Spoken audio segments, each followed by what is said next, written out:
পার্বত্যাঞ্চল সফরে গেছেন সরকারের উচ্চ পর্যায়ের প্রতিনিধি দল। তারা রাঙামাটি ও খাগড়াছড়িতে আইনশৃঙ্খলা বিষয়ক মতবিনিময় সভায় অংশ নেবেন। এ বিষয়ে আরও জানাতে রাঙামাটি থেকে যুক্ত হচ্ছেন সহকর্মী ফজলুর রহমান রাজন।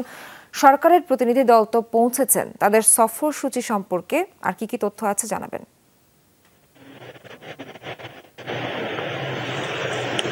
হ্যাঁ সোহান, একটু আগে আমাদের রাঙামাটিতে এসে পৌঁছেছেন সরকারের গঠিত উচ্চ পর্যায়ের প্রতিনিধি দল। এর মধ্যে রয়েছেন স্বরাষ্ট্র উপদেষ্টা, পার্বত্য চট্টগ্রাম বিষয়ক উপদেষ্টা এবং স্থানীয় সরকার বিষয়ক উপদেষ্টা। তারা তিনজনেই মাত্র এসে পৌঁছেছেন।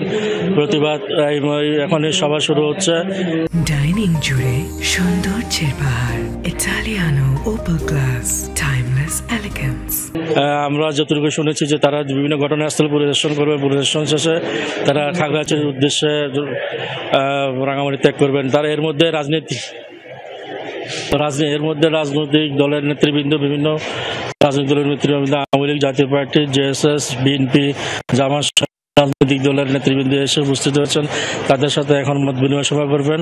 মত বিনিময় সভার মধ্যে আসলে সাংবাদিকদেরকে থাকতে দেওয়া হচ্ছে না।